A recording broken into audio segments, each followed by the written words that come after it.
pues, normal que ocurre en nuestro cuerpo y se da tras la lesión de una herida, ¿sí o no? Pero un trombo, no, un trombo se forma sin haber lesión de ninguna herida y se forma dentro del vaso sanguíneo. ¿Y qué es lo que hace? Obstruye el vaso.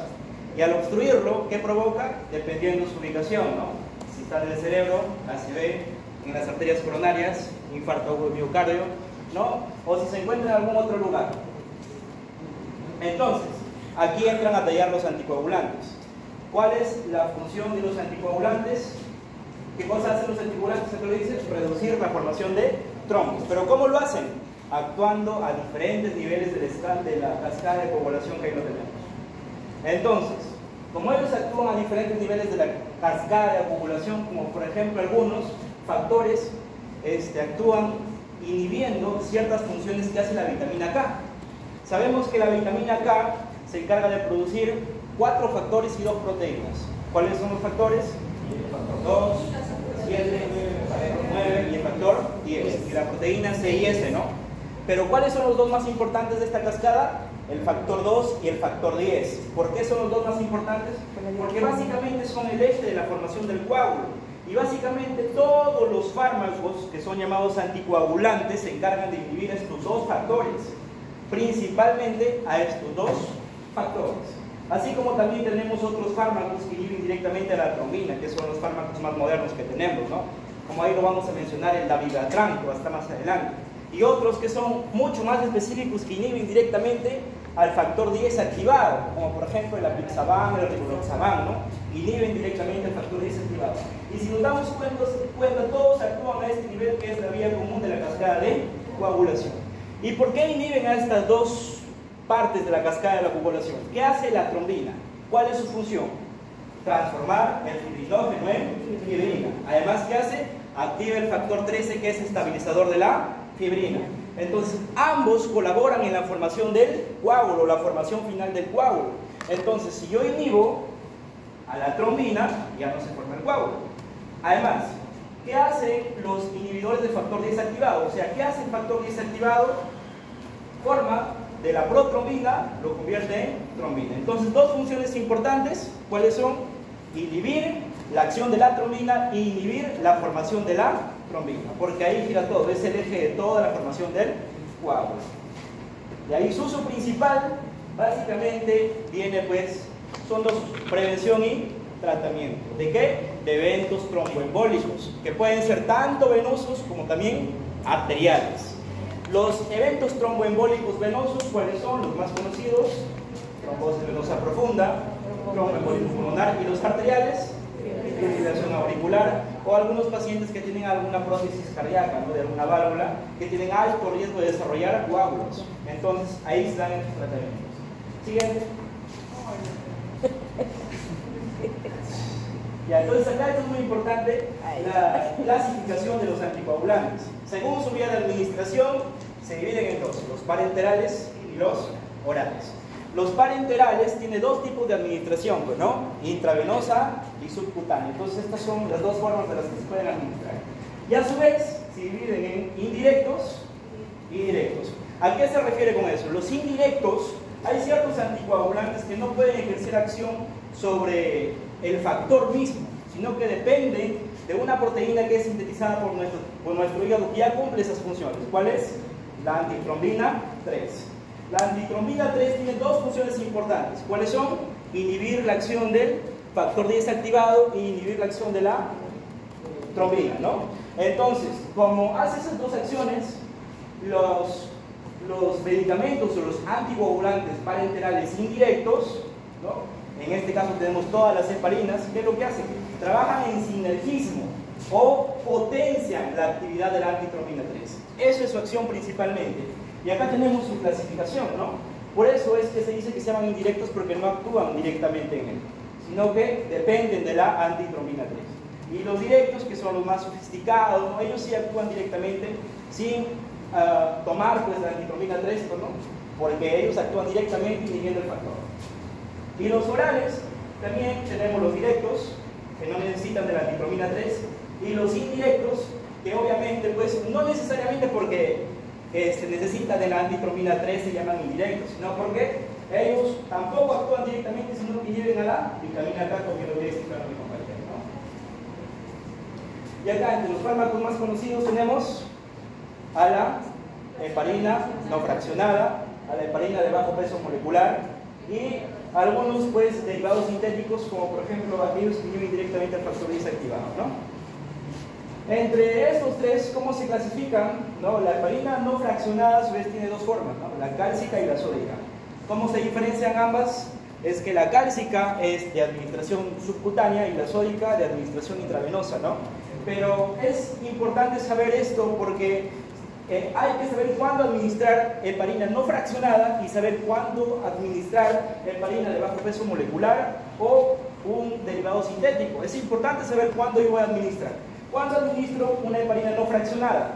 Cuando tengo un paciente hospitalizado y crítico. Ahí lo administro. Entonces, ¿por qué? Porque esta tiene una acción muy rápida y además tiene un antídoto, que es el sulfato de prota. Entonces, como su acción es muy rápida, yo lo voy a utilizar, por ejemplo, en eventos agudos, como un Zika, ¿no? Como un embolismo pulmonar, eventos totalmente agudos, ¿no? O también si el paciente, por ejemplo, se va a someter a algún procedimiento, como por ejemplo alguna cirugía cardiovascular, ¿no? También, o cuando va a entrar a una unidad de hemodiálisis. Entonces, en estos casos, yo utilizo heparina no fraccionada. Y la heparina de bajo peso molecular, ¿cuándo se utiliza? Se utiliza básicamente cuando el tratamiento es ambulatorio, porque estas son las más seguras y no requieren monitoreo. Estas no requieren monitoreo, en excepción pues, de algunos casos, por ejemplo, cuando el paciente pues, tiene insuficiencia renal, obesidad mórbida o cuando la paciente pues, está gestando, ¿no? Entonces, en estos tres casos se hace monitoreo. ¿Ya? Y ahora, ¿y cuándo se da un derivado del factor 10 activado, ¿no? Un derivado sintético. Se da prácticamente debido a que las dos heparinas pueden provocar pues, lo que se llama trombocitopenia inducida por heparina. Entonces, cuando un paciente presenta la clínica típica de este medicamento, ¿no? Entonces se le cambia a un derivado sintético. ¿Ya? Debido a que, pues, además de eso también se puede dar para profilaxis prolongadas, como por ejemplo cuando se va a hacer una cirugía mayor ortopédica también se le puede dar. Pero, ¿por qué? Porque su vida media es muy larga, se administra solamente una vez por día y solamente se coloca una vez por día. Básicamente eso. Y entre los orales, ¿no? Tenemos a los sofisticados que están a este lado y los más comunes que son los inhibidores de o los antagonistas de la vitamina K, ¿no? Los sofisticados, el Dabigatran, ¿no? Que inhibe directamente a la atromina 2, y los inhibidores directamente del factor 10 activado, los más conocidos, Rivaroxaban y el Apixaban. Y entre los antagonistas de la vitamina K tenemos pues a la warfarina y el acetofumarol. Estos son los más conocidos.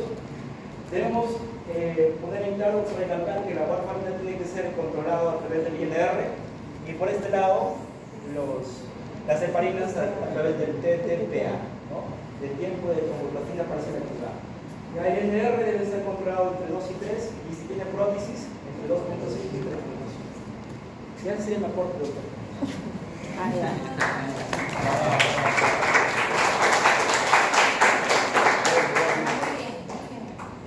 Cuando vuelven para el grupo alguna cosa que por ahí se nos está pegando, los otros compañeros recuerdan. Lo importante es que si el grupo sale bien, todo sale bien. Si uno sale mal, todo sale mal. ¿Ya? Entonces,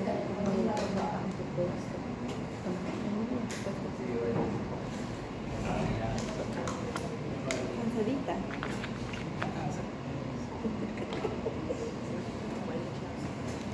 Es como volteada. ¿vas a poder hablar?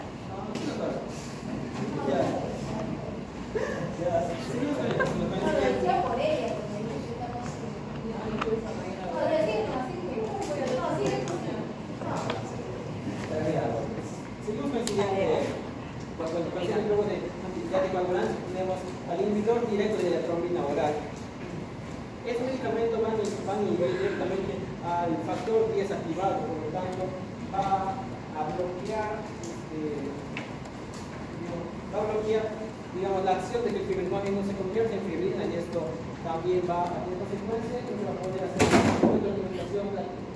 alimentación capital y no se va a crear el coágulo. Este medicamento tiene, como menciona acá, inhibe competitiva y reversiblemente la trombina. De su farmacocinética podríamos destacar que su biodisponibilidad es el 6%, su vida media del 12 al 14%, su eliminación es un 80% a nivel renal, y su dosis es de 150 miligramos cada 12 horas. Las cápsulas deben tratarse enteras, no deben aplastarse, no deben masticarse, y se puede ajustar con cloruro de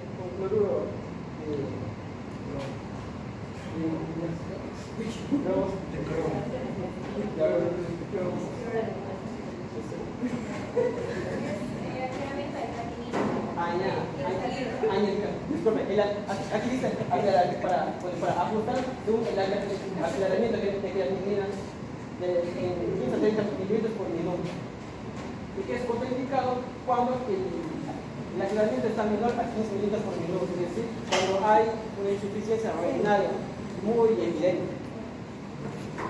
Esto no requiere tanto monitoreo como los medicamentos anteriores, y sus usos mayormente son para el trombolismo pulmonar, también para la trombosis venosa profunda, que los pacientes que en principio usaban heparinas, y por tanto no se puede decir más, se prefiere el uso de este medicamento. También es de uso preventivo para la trombosis venosa profunda, también para los ACV en los pacientes que tienen fibrilación auricular, y también de profilaxis para algunas pacientes que tuvieron alguna cirugía de miembros inferiores. Y está contraindicado en pacientes que tienen válvulas cardíacas mecánicas. Como en los anteriores también, su efecto adverso principal serían las hemorragias. En este caso, igualmente hemorragias leves a moderadas, en la cual podríamos destacar que tiene menos incidencia de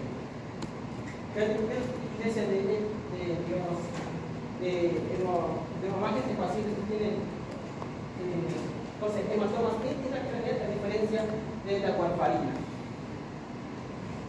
Las interacciones con algunos medicamentos o compuestos que podríamos destacar serían el sustrato de PG, también acciones en altas concentraciones del verapamilo, del dronedarona, la quinidina, el ketoconazol y la claritromicina. Y también este medicamento puede reaccionar, aunque sea en bajas dosis, de la rifampicina.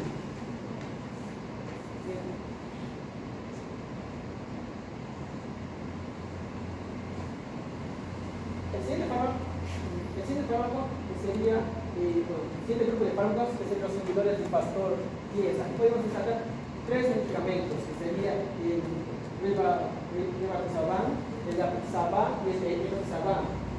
Un mecanismo de acción es inhibir el factor 10 libre que está unido al coágulo, por lo tanto, esto va también a afectar la creación de para que se creen más coágulos, por lo tanto, de hecho, afecta en la retroalimentación de creación de coágulos. La monitorización tampoco es tan rutinaria, es un ejemplo específico que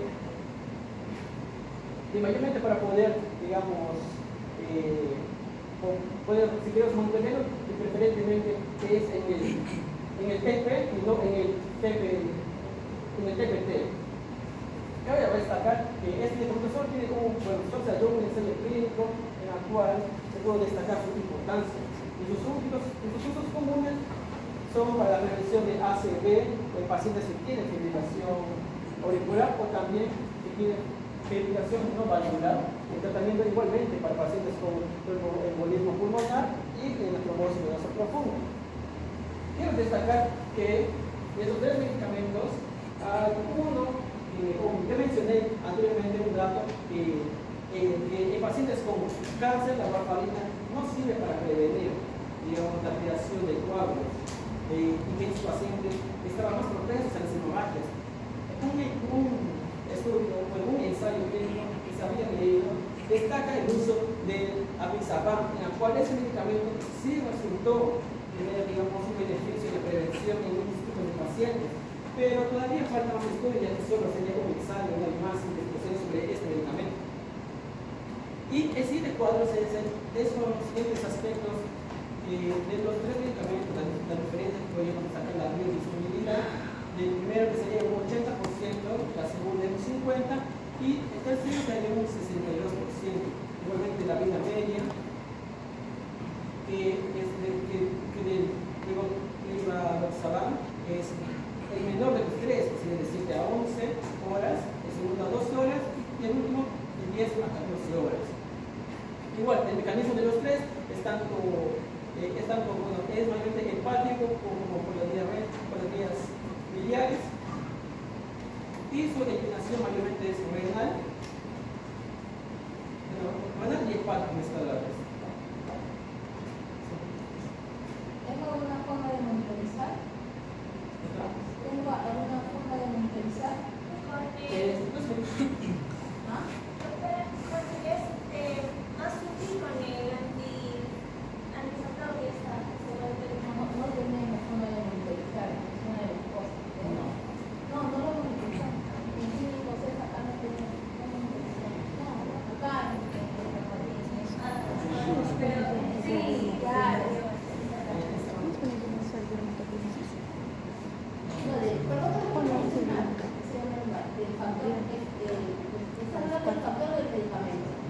El medicamento estoy hablando. Por ejemplo, si tú quieres monitorizar todo el factor lo puedes expresar así. Pero si yo tengo un paciente con apixaban, ¿cómo monitorizo? El problema no tenemos cómo monitorizar. Entonces son medicamentos que son muy nobles porque tienen pocas complicaciones, ¿no? Pero no tenemos una comunidad que necesitamos que acá no son útiles. O sea, sabemos que se ha integrado, sabemos cómo están actuando, pero no tenemos una herramienta tan fácil, tan simple como tenemos en el TP, ¿no? O el TP, el INR, ¿no? El INR, a diferencia, esa es la diferencia. Por favor, así, yo les pregunto, ¿con qué monitorizarías? Te van a poner, no tenemos que monitorizar. El TP, el INR, ¿no? ¿Cuánto cuál es el valor de que buscamos? No hay una herramienta para monitorizar. Bueno, y por último, en el último cuadro tenemos la dosis de los tres, que según la bibliografía del Rivaroxaban, de 20 miligramos una vez al día, puede ser con alimentos, y como ya hemos mencionado, esta es de preferencia para los pacientes que tienen fibrilación auricular valvular y trombosis profundas. Siguiente, el apixaban 5 miligramos cada 12 horas. Igualmente, obviamente para los pacientes que sufren la misma enfermedad, y en los pacientes que tienen tromboembolismo pulmonar, trombosis venosa, tromboembolismo pulmonar, que sería de 10 miligramos cada 12 horas por 7 días, y después se baja la dosis a 5 miligramos cada 12 horas. Y en caso de que sea de manera profiláctica para poder prevenir este tipo de pacientes, sería una dosis mucho más baja, 2,5 miligramos cada 12 horas. Y el Oxaban, que es 60 miligramos una vez al día, igualmente para poder prevenir o tratar estos dos tipos de enfermedades, que es la fibrilación auricular valvular y la tromboembolismo pulmonar. El ajuste de dosis también se incluye de estos tres medicamentos. Es según el ayudamiento de creatina, es decir, de acuerdo a su función renal.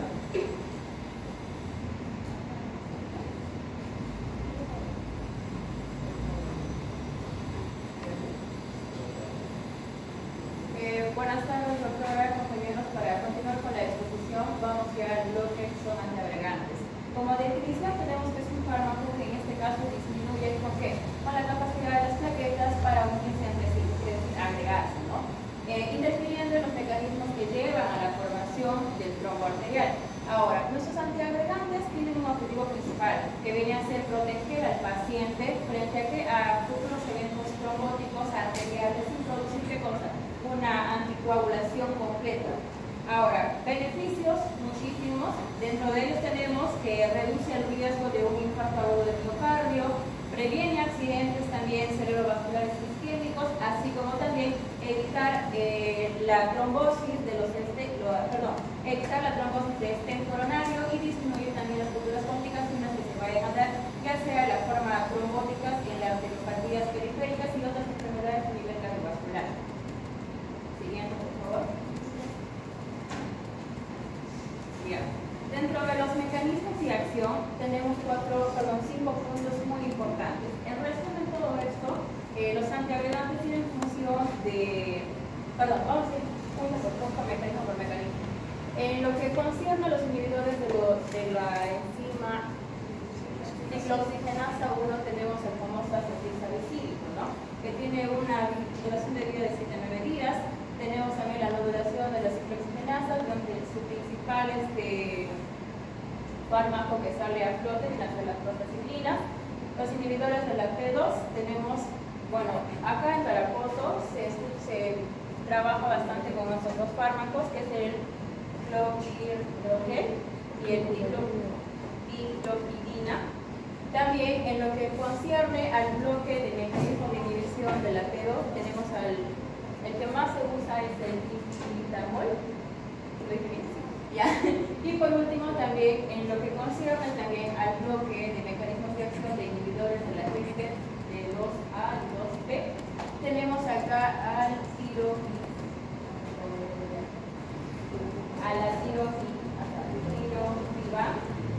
y también a la lantifiban. Son los que más usamos acá en la región. Ahora empezamos con el primer fármaco, que quería ser el más conocido, el ácido acetilsalicílico, ¿no? En este caso, dicho fármaco tenemos un mecanismo de acción que concierne a que inhibe la forma irreversible de la enzima ciclooxigenasa. ¿Qué quiere decirnos esto? Que disminuye en sí la síntesis de la prostaglandina, también inhibe la síntesis del tromboxano 2A, donde en las plaquetas. Ahora, el modo de activación tenemos una vía oral, de administración vía oral, en la cual tomamos después de la comida o con leche y no con el estómago vacío. Ahora, la dosis también depende de la indicación clínica que nos brinda el especialista. Ahora, las contraindicaciones, como todo fármaco, tenemos lo siguiente, ¿no? En el caso del ácido acetilsalicílico, en primera contraindicación tenemos que presenta úlceras pépticas activas, trastornos hemográficos y también la hipersensibilidad a los aires. ¿Qué nos brinda eso? Un futuro asma aspirínico.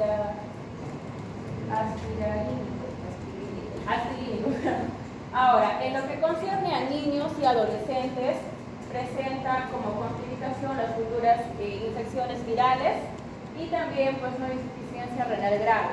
Ahora, en lo que concierne las indicaciones, nos presenta qué cosa, que un infarto agudo del miocardio, tener bastante cuidado, así como también en un accidente cerebrovascular isquémico y en enfermedades arteriales periféricas. Ahora, la carga de dosis tenemos de 160 a 325 miligramos por vía oral. En lo que concierne a mantenimiento, tenemos de 75 a 100 miligramos por vía oral una vez al día. Ahora, presenta también como segunda indicación un alto riesgo cardiovascular. ¿En qué tipo de pacientes? En diabéticos, en hipertensos con riesgo elevado y también en fumadores y dislipidémicos. Ahora, la dosis en este tipo de pacientes son de 75 a 100 miligramos por vía oral por día. También siempre recalca lo siguiente, que en el caso de las indicaciones siempre se debe individualizar. ¿Por qué? Porque no todo paciente tiene el mismo mecanismo, el mismo organismo en este caso, ¿no? Siguiente, por favor. Ahora vamos con el fármaco número 2, que viene a ser el clopidogrel. Ahora, el mecanismo de acción en este caso de este fármaco tenemos el siguiente, que inhibe la agregación plaquetaria. ¿Qué nos quiere decir? Que inhibe la unión del ADP más la activación completa del GP2A y 2B y 3A. Ahora, su vía de administración tenemos, ¿no?, que es vía oral, una vez al día, con o sin alimentos. Ahora, en niños menores de 2 años es 0.2 miligramos por kilo por día. En niños de 2 años a más tenemos de 1 miligramo por kilo por día, máximo hasta 75 miligramos por día. En lo que concierne ya a adultos, como nosotros, tenemos que son en un paciente con angina inestable, una carga de 300 a 600 miligramos dividido, en este caso de 75 miligramos por día más la aspirina hasta 12 meses. En lo que concierne en pacientes con infarto agudo de miocardio con una elevación de la ST, tenemos fibrinólisis más que todo. Tenemos lo siguiente, ¿no? Si son menores de 75 años, tiene una carga de 300 miligramos, alternando con 75 miligramos por día de 14 días a un año, hasta un año. En aquellos pacientes que son mayores a 75 años, tenemos una dosificación de 75 miligramos por día sin carga. Ahora, otras indicaciones, en este caso presentamos lo siguiente: las angioplastías o un bypass periférico, en este caso se administra por 75 miligramos por día. Cuando concierne una estenosis carotidia sintomática, tenemos también 75 miligramos por día. De igual manera, también una parte preventiva secundaria o una post-CAP. Ahora, en lo que vamos al uso clínico, ¿no? Aquí, en este bloque, se menciona lo siguiente: que la parte de la prevención de acontecimientos ateroscleróticos, aterotrombóticos, y tromboembólicos en una fibrilación auricular. Ahora, dentro de sus contraindicaciones tenemos lo siguiente: siempre tener bastante cuidado ante una hipersensibilidad, ante una hemorragia patológica activa, por ejemplo, una úlcera péptica, y también los efectos adversos, ¿no? Hematomas, epistaxis, hemorragias gastrointestinales, diarrea, así como también el dolor abdominal y las dispensas.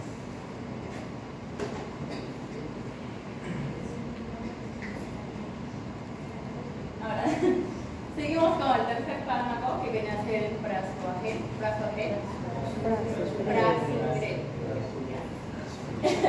Tenemos dentro de su mecanismo de acción, aquí hace mención que este fármaco es quien inhibe la agregación y la activación plaquetaria.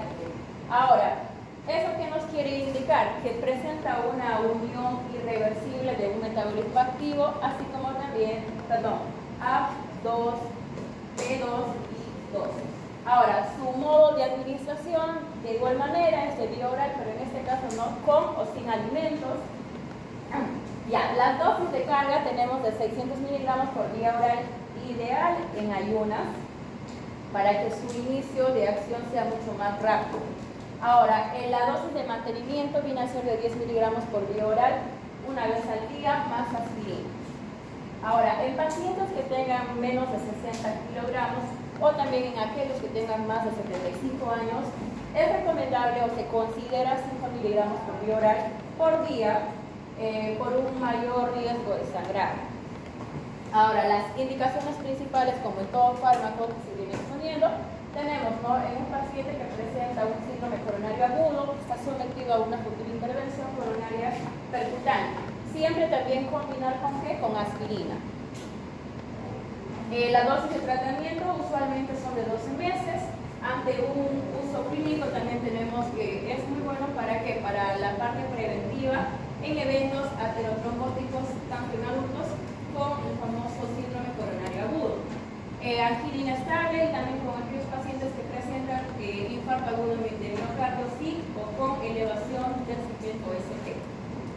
Las contraindicaciones tenemos 4 que viene a ser también hipersensibilidad al fármaco, hemorragia patológica activa, antecedentes de un ictus y también ante una insuficiencia hepática grave. Como todo fármaco también presenta sus efectos adversos, que viene a ser anemia, hematomas, epistaxis, erupciones, hematuria, etc.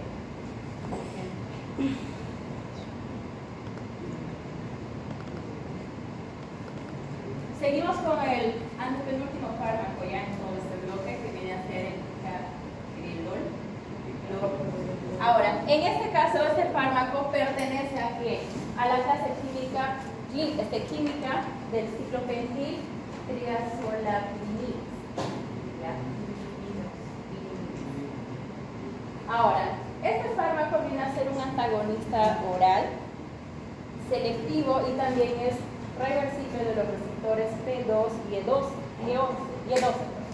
Ahora, ¿cuál es el mecanismo de acción de dicho fármaco? Inhibe la activación y también la agregación plaquetaria mediada al ADP.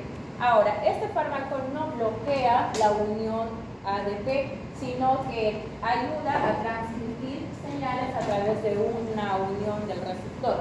Ahora, como todos los fármacos se van mencionando, su modo de administración es bioral. También te presenta la vía que puede ser con o sin alimentos. En este caso, si el paciente no puede tragar. Ahora, si el paciente en este caso no puede pasar la pastilla, se puede triturar el comprimido, se prepara una mezcla, ¿no? Con medio vaso de agua y beber instantáneamente. Enjuagar también el vaso con medio vaso con agua, adicional al beber. Ahora, en el uso clínico también es siempre recomendado en combinaciones con la aspirina. La parte de prevención también es muy importante. ¿Por qué? Porque nos permite evitar acontecimientos aterotrombóticos en adultos, como ya mencioné con anterioridad, en aquellos que presentan síndromes coronario agudo y también en aquellos que presentan ya antecedentes de infarto agudo de miocardio con altos niveles de riesgos a futuros o nuevos eventos. Como contraindicaciones también, de igual manera se repite, en este caso presenta una hipersensibilidad al fármaco, también una hemorragia patológica activa y en aquellos pacientes que presentan antecedentes ante una hemorragia intracraneal.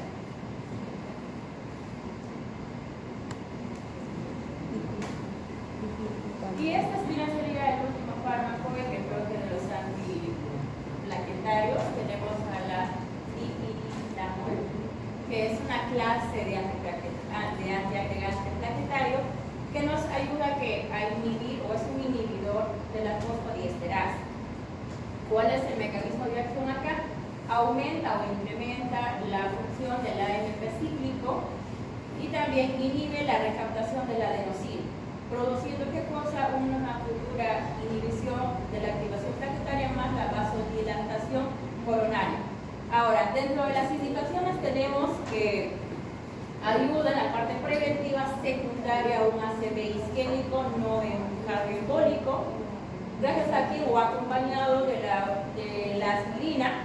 Y la posología tenemos pues, ¿no? que es de 75 a 100 miligramos por vía oral cada 12 horas y también por vía intravenosa o endovenosa, también vía intramuscular de 0.5 a 2 miligramos por kilo según el protocolo hospitalario, ¿no?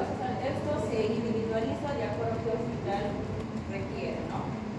Ahora, lo que son efectos adversos, cefalea, mareos e hipotensión, y como precaución siempre es algo muy importante ajustar ante un paciente que presente insuficiencia hepática, así como también monitorizar en aquellos pacientes que presentan una presión arterial mayormente en ancianos, ¿no? Porque ellos están más propensos a sufrir de hipertensión. Siguiente. Eso sería todo, doctora.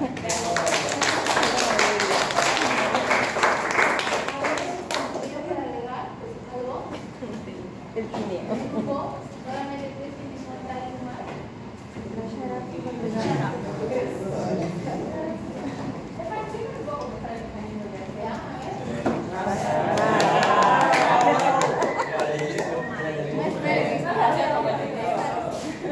Ok, desde el inicio. En cuanto a los antiagregantes, como menciona mi compañera, se va a actuar en lo que es la hemostasia primaria.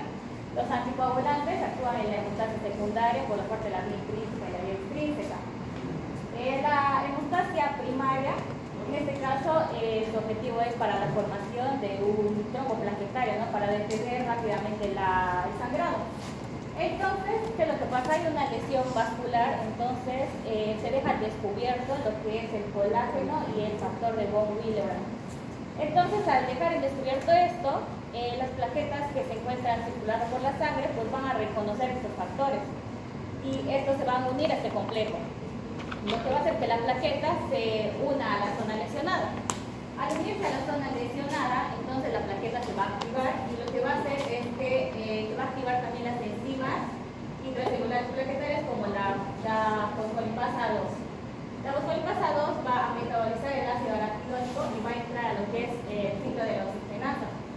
Esto va a liberar finalmente el tromboxana 2, y el cual va a actuar también a lo que es un receptor de la propia membrana plaquetaria. Al activar pues el receptor, a la misma vez va a activar lo que es la fosfolipasa C y también va a aumentar lo que es el calcio intracelular. Como sabemos, si hay calcio hay movimiento, y lo que va a pasar es que va a haber movimiento de las vesículas intraplaquetarias y va a generar la liberación de sustancias como el ADP, va a generar más liberación de tromboxana 2 y algunas vesículas se van a quedar en lo que es en la membrana plaquetaria, generando así la lipoproteína GP2B3A.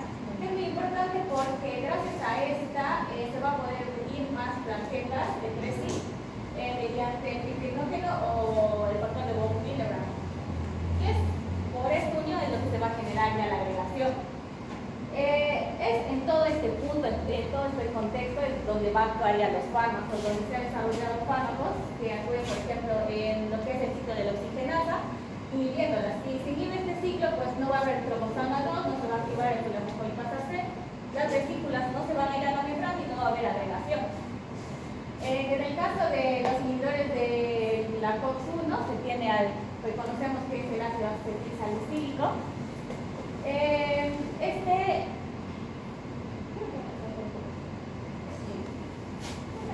Hay inhibidores también que se han mencionado del receptor P2 y 12, los cuales son dependientes del ADP, el cual se tiene el principal, que es el clopidogrel.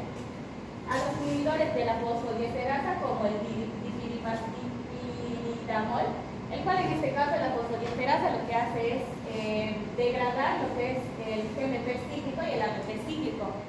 Estos son inhibidores naturales de la agregación, es decir que si normalmente están funcionando, pues no va a haber agregación, por lo cual al inhibir la fosfodiesterasa no va a inhibir a estos segundos mensajeros y la agregación pues no se va a dar. En caso también hay inhibidores de la lipoproteína, como el axizumab, y los demás. Algo también que creo que es necesario recalcar es que la mayoría de los fármacos, menos el ácido acetilsalicílico, van a ir acompañados de otro, es decir, va a haber una doble antiagregación. Por ejemplo, mencionaban que el clopidogrel y el prasugrel tienen que ir siempre en combinación con el ácido acetilsalicílico, y esto justamente podemos observar en este mecanismo, porque si solamente bloqueamos esta parte, este receptor, igualmente se va a activar el ciclo de la oxigenasa y se va a activar la fosfolipasa C y va a haber agregación.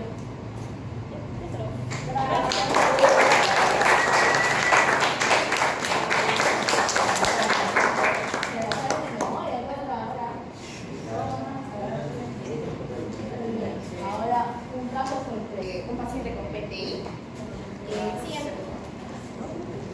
Ya, para comenzar o darles un pequeño contexto, el paciente ingresa al hospital debido a dolor abdominal y cefalea intensa, y además también dentro del hospital se le evalúa, ¿no? Y en el examen físico sale como un síntoma la gingivorragia. Luego se le comienza a preguntar al paciente, ¿no?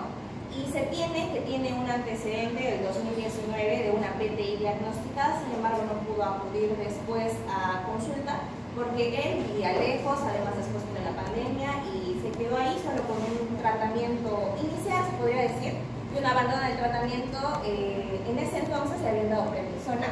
Posteriormente, ya dentro del hospital, pues se le diagnostica, ¿no? Después de una interconsulta a odontología, porque presentaba caries, se le diagnostica un absceso de pieza dentaria y está pendiente la extracción, que no puede ser realizada debido a que sus plaquetas todavía no suben, o hay una plaquetopenia persistente a pesar de haber iniciado un tratamiento inmunosupresor.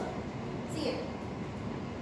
Ya como anamnesis, el paciente es un paciente joven de 36 años, varón, ocupación agricultor, estado civil conviviente, es padre de 3 hijos. El motivo de consulta principal es cefalea y dolor abdominal, y el tiempo de enfermedad tiene 25 días previo al ingreso de emergencia. Inició de manera insidiosa y el curso fue progresivo. Y acá está la enfermedad actual, donde siempre se comienza, ¿no? Por un antecedente relevante, tendría que ser el PTI que constituyó en 2019, que solo recibió la terapia por un mes. Desde entonces ha presentado de manera esporádica lo que son equismosis e incluso petequias. Y hace 25 días antes del ingreso va a comenzar con una cefalea, que fue el inicio súbito, que se irradiaba todo el cráneo, la craneal, de tipo punzante, que es inicial en la región occipital y, como digo, se irradiaba. La intensidad, él lo menciona, esto es bastante subjetivo, como 10 sobre 10 en la escala de EVA, que mejoraba tras la ingesta de paracetamol, 1 gramo cada 8 horas, esto fue dado a su posta de salud, durante una semana, luego se automedicaba, ¿no?, hasta el ingreso. Paralelo a eso, presentó también lo que es dolor abdominal, inicialmente estaba localizado en el flanco y en la fosa ilíaca izquierda, y esto se irradiaba hacia el epigastre. El carácter era urente, 8 de 10 en la escala de EVA y se exacerbaba con los movimientos, y el mismo dolor que generaba en la zona del abdomen le condicionó hiporexia, dejó de consumir alimentos y por consiguiente hubo una pérdida de peso de 65 a 60 kilos hasta el inicio del cuadro.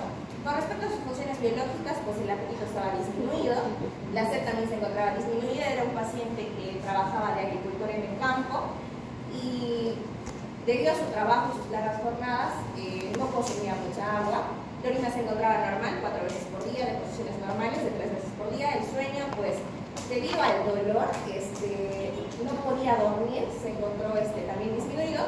Y el peso, pues, hubo una pérdida de peso en esos 25 días de 65 a 60 kilos. Siguiente. Hipótesis diagnóstica. Primero problema. Los síntomas. Problema. Otro síntoma. Dolor abdominal. Otro síntoma. Dice cefalea. Podemos ver el examen físico para que lo No, ahí nomás, ahí primero, dolor de cabeza, hiporexia, petequias, ¿qué más? Ay, es que ustedes solamente con la entrevista ya tienen que pensar, porque si no ya dices todo, ya, otro síntoma. Hematomas, petequias, dolor de cabeza, dolor abdominal, ¿algo más? Equimos, ¿algo más? Es la cefalea, pero en este caso la parte en la cual irradia. Cefalea orocraniana. ¿Qué más? A ver, miren. Esa pérdida de peso. Pérdida de peso. Con eso, en un paciente de cuántos años? 36. De 36 años. Ya, vamos a ver. Hacemos problemas. Ya, primero, ¿no? Entonces, ahora vamos a ver. ¿Qué problemas activos y qué problemas pasivos? Si los encuentra. ¿Problemas activos cuáles son? El dolor abdominal.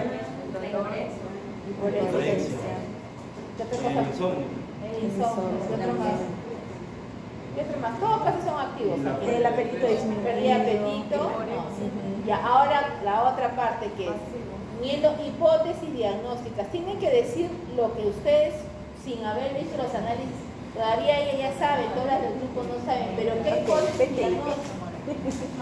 ¿Hasta qué hipótesis diagnóstica? ¿Qué posibilidades tienes de diagnóstico?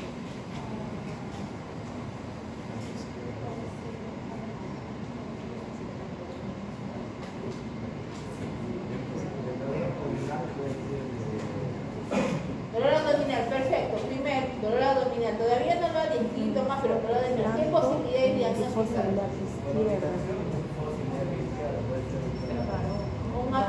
Facilidad izquierda, ya.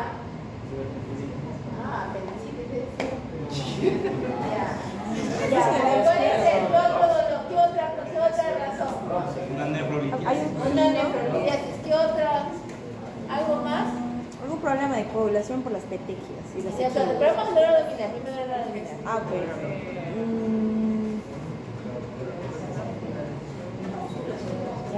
Ya, después, ¿qué otro problema tiene ya? Con las petequias, equimosis, el antecedente de PTI y que ha recibido prednisona. ¿Qué posibilidad diagnóstica tiene? La púrpura, ¿no? El PTI. ¿Ah?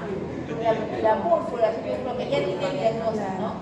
Pero ahí sería acompañada púrpura sin tratamiento o con tratamiento para que ustedes sepan por qué ha sido no tratada. Quizás una ACV hemorrágica.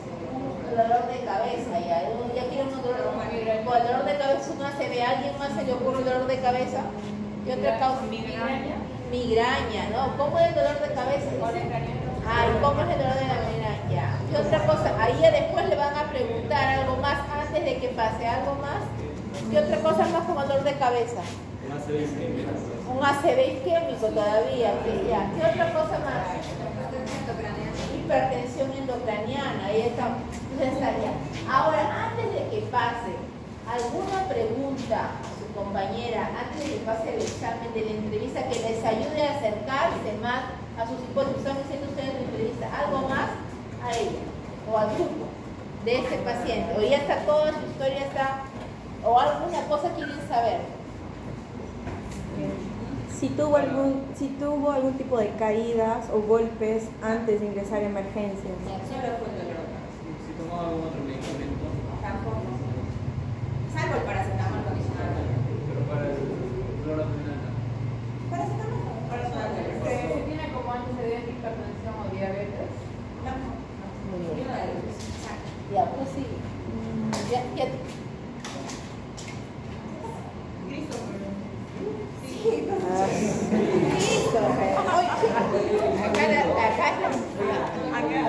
La chica. El primer chique. Ya, ahorita le vamos a preguntar. El primer chique. Bueno, el paciente sabemos que es agricultor, ¿de acuerdo? Primero es padre de familia, 3 hijos, él mantiene el hogar, la casa, y él sale a las 6 de la mañana, va a trabajar en una chacra, ¿no? Y bueno, cada vez al mes, como hábitos nocivos, es importante mencionar los insecticidas, porque su chacra es bastante grande, son como 3 hectáreas o algo así, y solo él y una persona más riegan lo que es con el insecticida y no más se cubre con un polo. Entonces es importante también porque hay estudios que dicen que el problema que tiene también podría estar relacionado a la exposición a insecticidas. Bueno, en 2019 fue diagnosticado con PTI, solo estuvo con un mes de tratamiento y luego se tuvo que ir porque ya había llegado la pandemia. Y bueno, así estuvo viviendo hasta el día de hoy, ¿no? Porque de vez en cuando le salían manchas, pero a él no le preocupaba realmente. Quirúrgicos nada, medicina habitual nada más durante su problema, nomás como paracetamol. Hospitalizaciones previas en 2019 y sus papás, padre diagnosticado con cirrosis hepática y madre viva con una cirugía oftalmológica. Signos vitales, temperatura.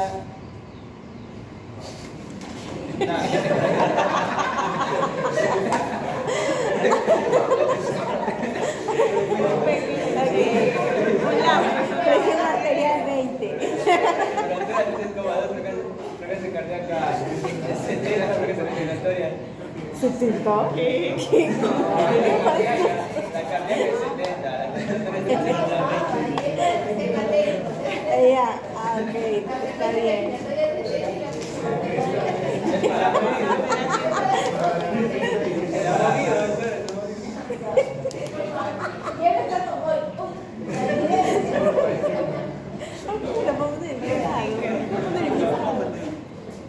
Pesa 60 kilos, talla 1,62.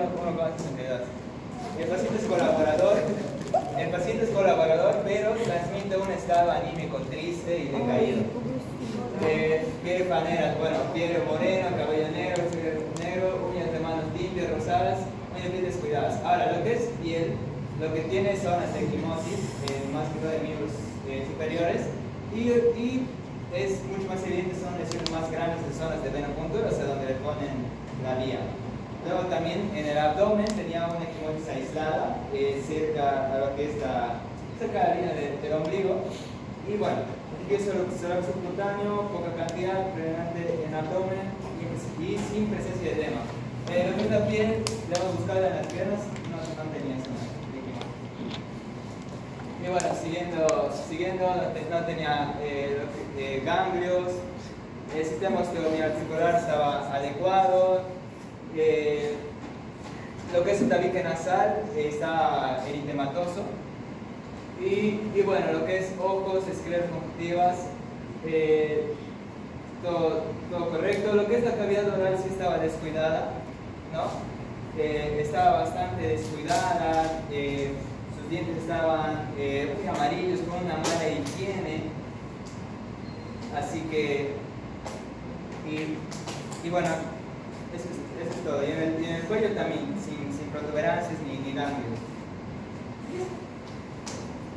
En el aparato cardiovascular también en el examen físico no se encontraba nada extraño. En el aparato respiratorio igual. En el aparato gastrointestinal, al momento de hacer lo que es el examen, lo que es la palpación, él sintió un dolor cuando íbamos a palpar el hígado, no pusieron un positivo. Así que eso también es importante recalcar. Y el sistema nervioso, bueno, todo lo que es sistema nervioso también estaba correcto, pero si queremos hablar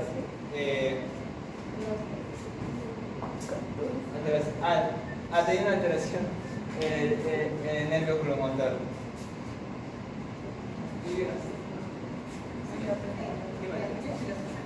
No sabes si ¿Continuamos, doctora?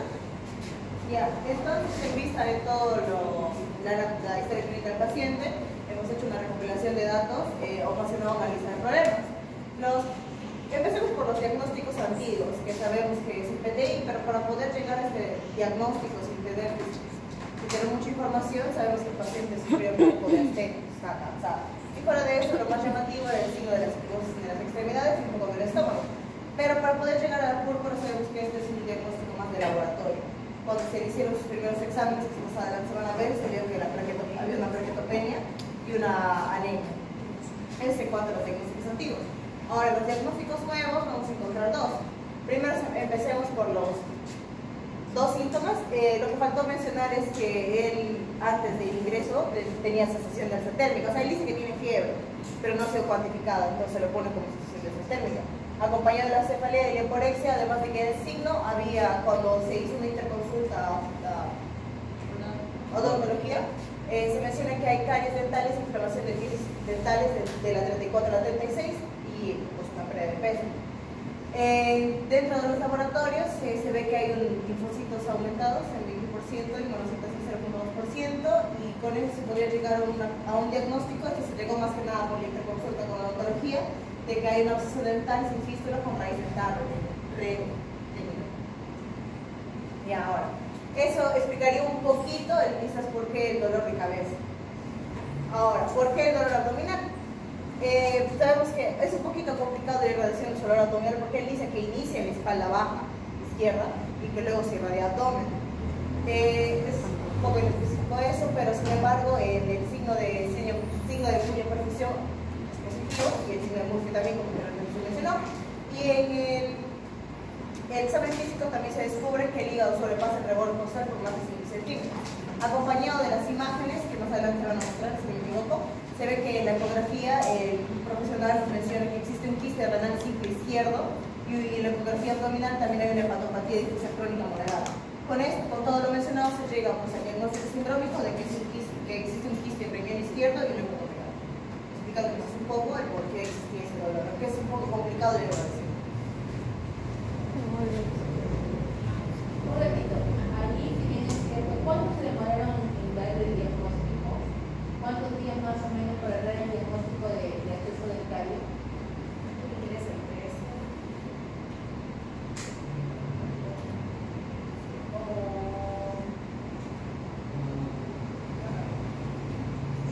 Se demoraron como unos 4 días. Entonces, mire, este paciente, así bonito, qué chévere lo han hecho, y eso que es chévere, porque miren, acá se ve una cosa. Ustedes tienen que tener cuidado que las cosas no siempre salen perfectas, ¿no? Porque la astenia es un síntoma transversal. Astenia es porque estás en el hospital a veces. Astenia puede ser porque tengas una infección. Astenia puede ser por todo el estado general. Entonces no necesariamente astenia da lo otro.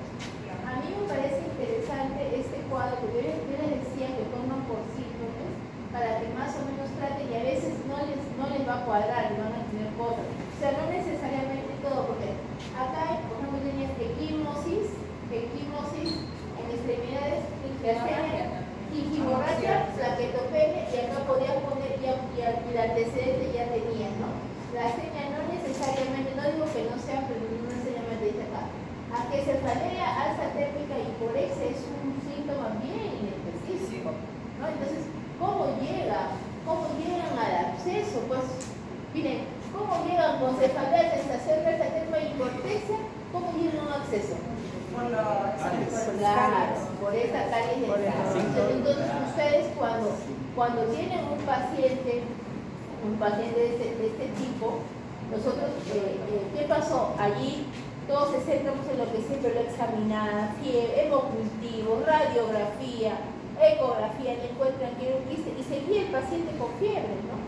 Y al final, bueno, revisan la boca. Entonces ustedes saben que todo tiene que ser lo que se llama revisión por aparatos de sistemas, ¿no? ¿Cómo está su cabello? ¿Es lacio, ondulado, negro, blanco, pintado? No sé. ¿Cómo están sus oídos? ¿Están bien? ¿Están de buena forma? ¿Escucha bien? ¿Cómo están sus ojos? ¿Ve bien? No sé, ¿tiene pestañas? ¿Tiene cejas? ¿Cómo está su esclera? O sea, ustedes van bajando, ¿no? A todos los pacientes, después bajan la nariz y ahí de pronto boca y revisan y se encuentran con algo en la garganta, los dientes y más que están en un proceso febril. Imagínense que hubiera sido una sinusitis por una mastoiditis. Está, dale y resulta que no, ni siquiera, o sea, ¿por qué? Porque es importante de todos los problemas situar tal vez los más relevantes que ocasionaron que el paciente. Tal vez uno era esto, ¿no? Porque estaba, y lo otro era la fiebre. Y cuando yo vengo a fiebre, yo separo infecciosas, inmunológicas, neoplásicas y otra idiopática. Vamos a ver, no llego al final, no me disculpe, ¿no? Entonces, en infecciosas, lo común, ¿no? Está resfriado, está otro, ya, y focos infecciosos queman. Entonces es más difícil demorarse tanto. Pero si tú todo lo quieres englobar en un solo diagnóstico o hacer por poquitos, entonces te va ordenando. Ya hice la radiografía, todo que más, hay cosas que no necesitas que venga el odontólogo, ya examinando ya se hubieran dado cuenta. Pero ¿cuál fue la falla en nuestro proceso de evaluación? Que no evalúan la boca. Y después de 10 días, no, boca, no, nada, ¿no? Pero no es poner, sino que tienes que haber examinado la garganta, las piezas, todo, ¿sí? ¿Alguna cosa? ¿Sí? No, ¿ves? No, ahorita ustedes, pero no, acá no, yo digo en la historia que se hizo. Pero acá la pregunta es ¿por qué en un paciente con acceso dental PTI se demoran 10 días para hacer el diagnóstico? Entonces de las historias podemos aprender y desaprender, ¿no? Y la cosa es, digo, ¿qué me enseña esta historia, ¿no? En primer lugar, cuando yo tengo una fiebre tengo que ver más allá de lo evidente, sin ser nubla, ¿no? Entonces tengo que mirar más allá, entonces tengo que disfrutar más cosas. Entonces eso por lo menos a mí me parece interesante por ver cómo nos habíamos demorado tanto. Digo, lo sabíamos porque yo estoy integrada en este grupo. No voy todos los días, pero igual, basta que vaya un día y ya soy parte de ese grupo. Entonces, ese retraso en el diagnóstico es también responsabilidad en mi caso. Ustedes sí estaban de observadores, ¿no? La siguiente. Eso lo explica acá. ¿Ya? A ver. Sí, ahí no hay problema. Bueno, el paciente se empieza a hacer hemogramas desde el día de su ingreso, que es el 13 de agosto. Empieza con una línea leve de 10, con una hemoglobina de 10.60, por ese tipo. El hematocrito también bajo, el volumen corpuscular también bajo. Los leucocitos cuando inicia están en valor normal. Los segmentados están aumentados y los linfocitos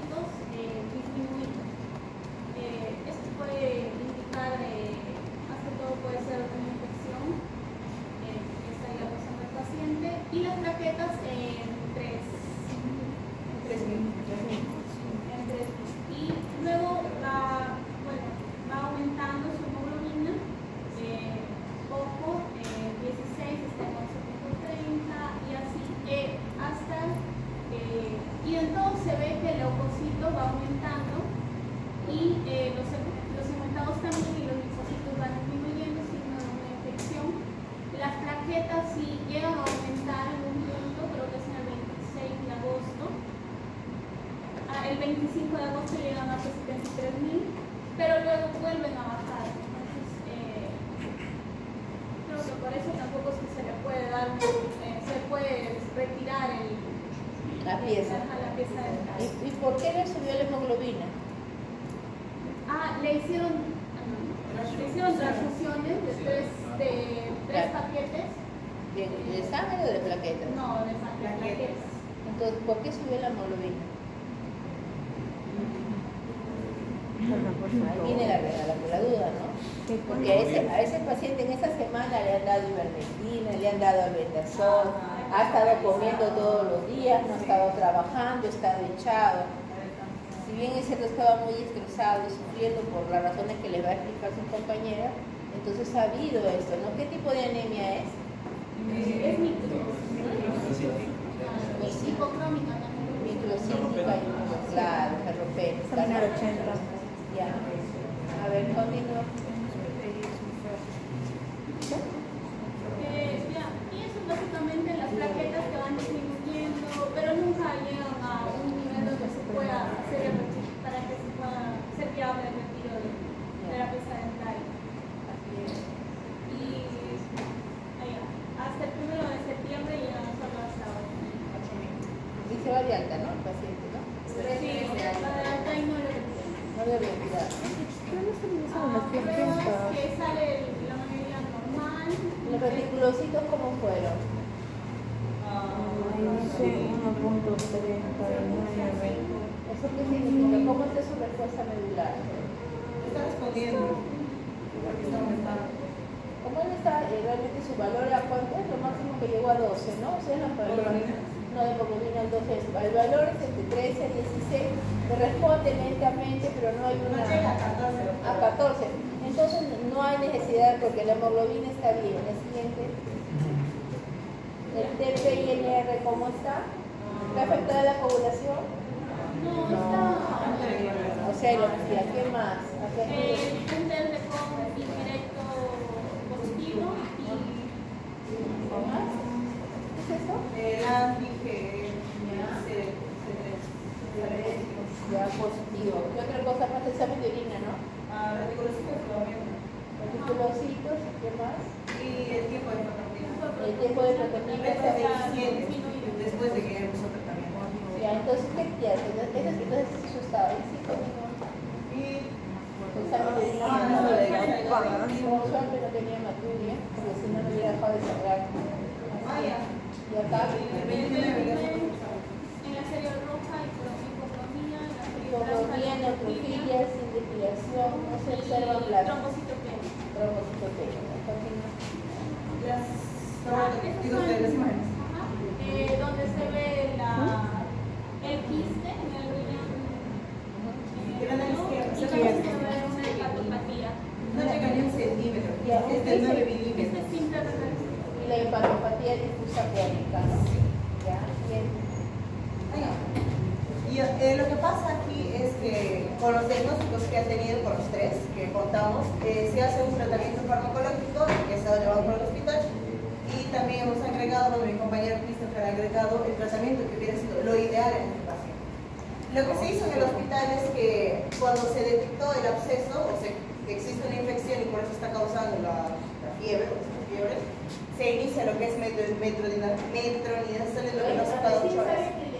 ¿Cuándo supieron que era el acceso? El 24. Pero o sea, me imagino que tenía sospecha de una infección porque inicia el metronidazol. Es un tratamiento empírico. ¿Por qué le habrán puesto metronidazol? Por el dolor abdominal. O sea, esas cifras. Más o menos, claro que hubiera sido mejor haberle preguntado directamente, pero tiene una razón. Entonces le ponen, no sé, tal vez un problema intestinal, algo, una translocación bacteriana, una metiasis, no sé, y le mandan, pero no han sabido del acceso. Y así es. Porque esto es el metronidazol es 2 días, 20 a 22.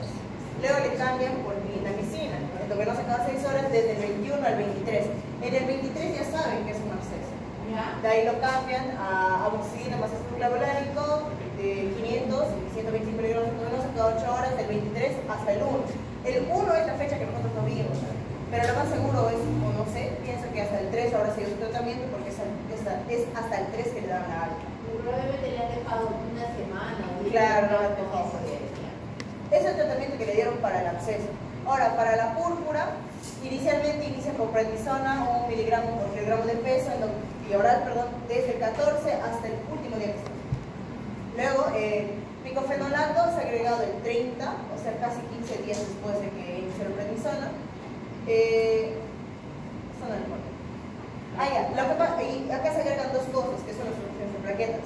Primero se hace una transfusión de plaquetas simple, en este caso le dan 3 paquetes, el 13 de agosto. Después se da un concentrado de plaquetas, en este caso son 4 paquetes, el 28. Ese es todo el tratamiento que se le dio para su púrpura. Y por último, para el quiste en riñón izquierdo, como era doloroso, asumimos que fue para eso, pero también puede haber sido para el absceso porque pienso que ha sido muy doloroso. Se da lo que es el tramador, más la se les da punto desde el 14 hasta el 15. Una pregunta, ¿él tuvo en algún momento de dolor de vista dentaria? Nunca tuvo, nunca ha tenido. Solamente el dolor de cabeza. Listo, también para que ustedes, cuando hay dolor de cabeza, todas las posibilidades. El dolor de cabeza es que tú te matas sin la vista, que no es un pleito. Y es una pieza dentaria. En este caso, como tenía fiebre, bueno, ya era más pieza dentaria o sinusitis. O sea, así siempre ustedes tienen que pensar en lo más común. Ya, y ya ustedes están acuerdo.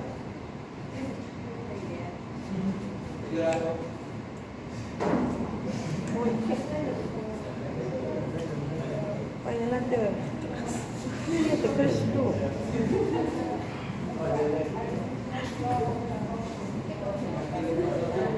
crees tú, Miguel?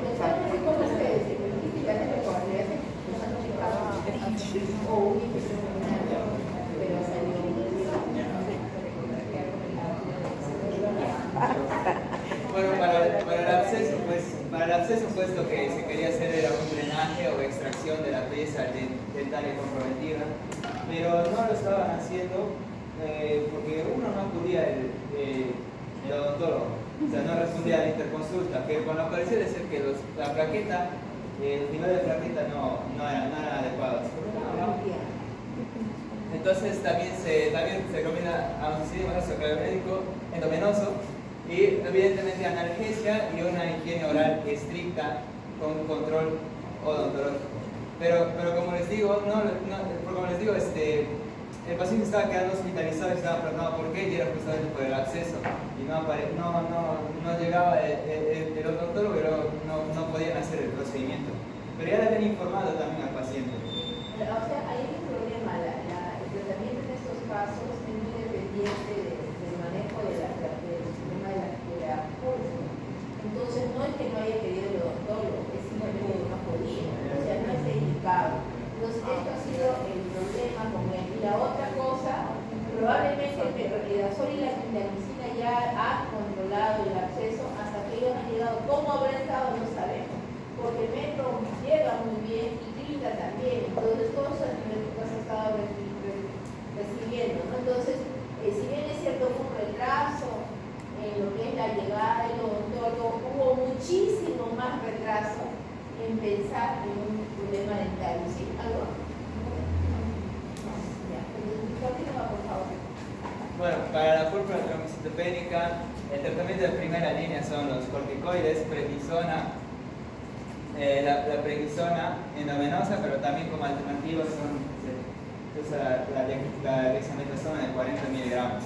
Asimismo, el hematólogo también recomienda calcibón, porque bueno, el calcibón lo que va a hacer es prevenir la osteoporosis, la pérdida de la masa ósea, porque en el tratamiento de la curva trombocitopénica idiopática, los pacientes están bastante tiempo con los corticoides. Entonces es bastante importante prevenir, asimismo como con la vitamina D. Para la transfusión de plaquetas, ahí también lo ponen en interconsulta, solo si necesario cuando hay un sangrado activo grave o para procedimientos quirúrgicos, que es también importante. Es importante también controlar los niveles de plaqueta. Según la guía, para cualquier procedimiento leve quirúrgico, las plaquetas deberían estar por arriba de 30.000. pero si vemos la historia clínica, las plaquetas muy rara vez subían de 10.000. ¿De acuerdo? Hay un paciente que no respondía al tratamiento. No. Entonces, eso ha sido una limitación. Tal es así que se ha ido de alta sin ser esto. Y además el acceso persistía. Así que necesitaba todavía unas 2 semanas y recién poderlo reevaluar. Sí, y bueno, también el hematólogo sugiere añadir micofenolato o algún otro inmunosupresor. Lo que pasa es que esos medicamentos son bastante caros, son muy caros y el paciente pues muy difícil se lo puede permitir. Pero igual es importante añadir esos medicamentos porque potencian mucho más el tratamiento. Y bueno, el quiste es realmente simple, es pequeño. Entonces, si hubiera algún tipo de complicación, se podría sugerir una aspiración percutánea o una resección quirúrgica.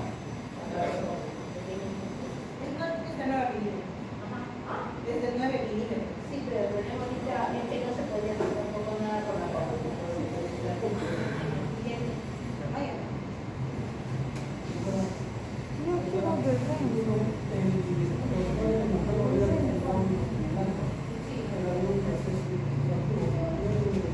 Sí, porque está como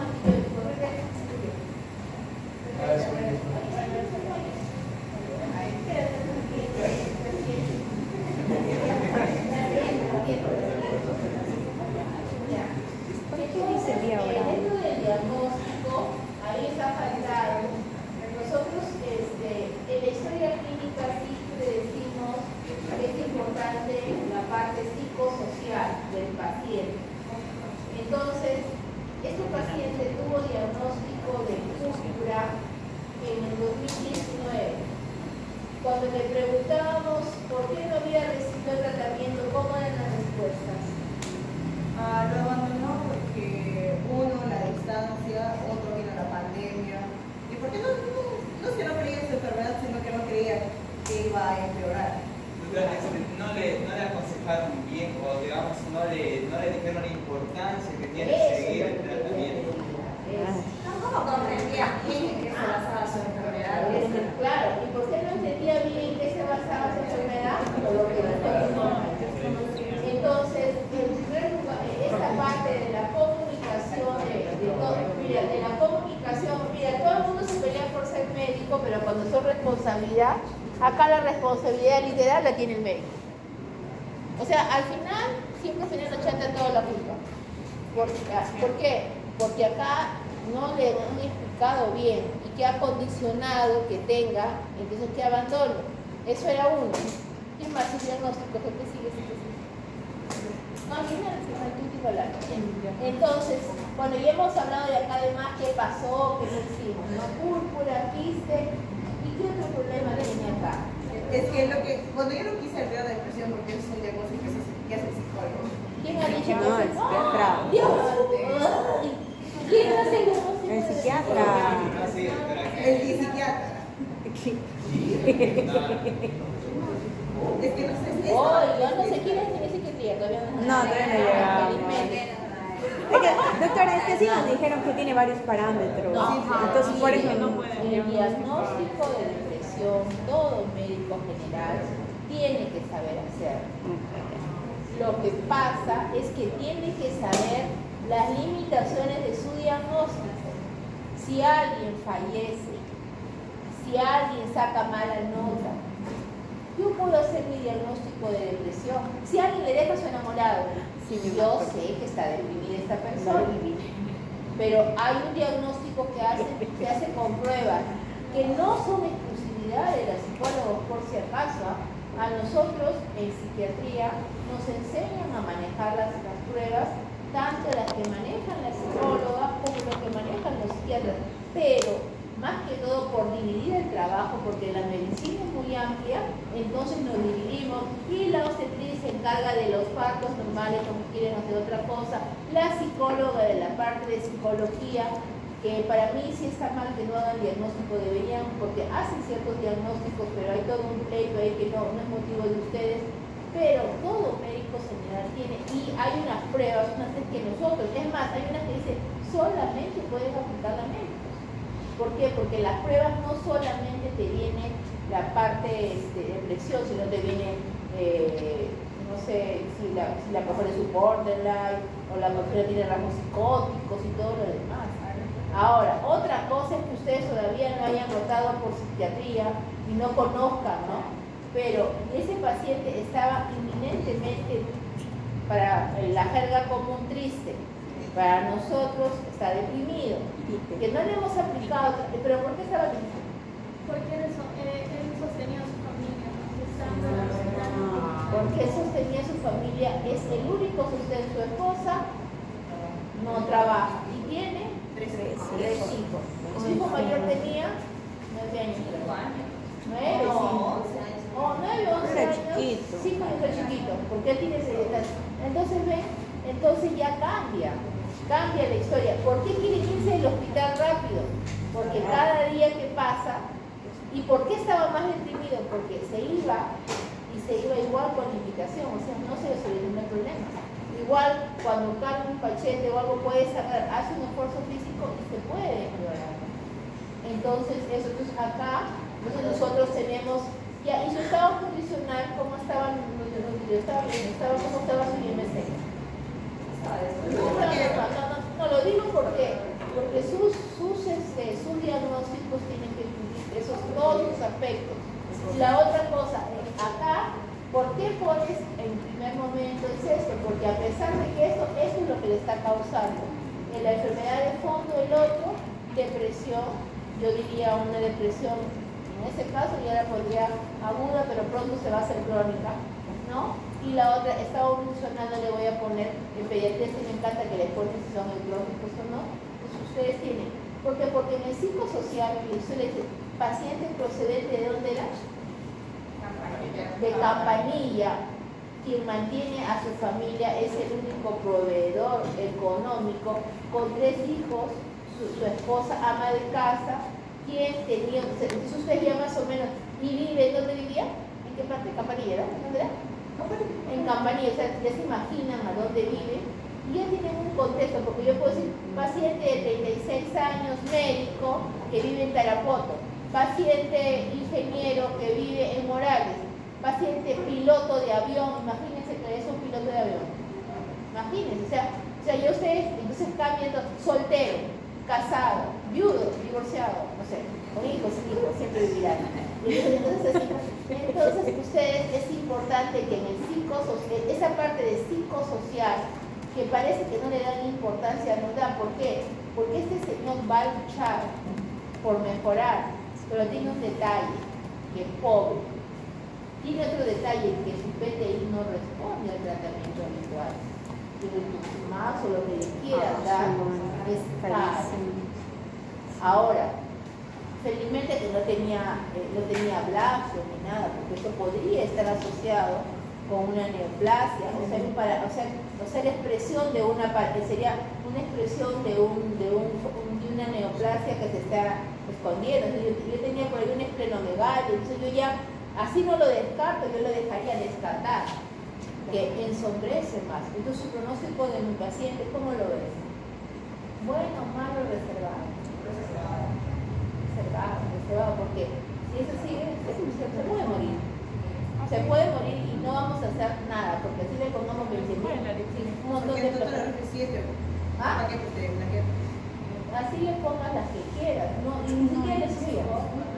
Ahora, cada vez se debe poner 7 a 9 y le ponían 3 todavía. 3 a 4, porque él tampoco nos daba el banco, ¿no? Pero así le hubieran puesto, no, entonces todo eso al final es paciente, varón de tantos años, procedente de Hong Kong, con una historia de púrpura trombocitopénica, no, como lo que he hecho es no tratada, ¿no?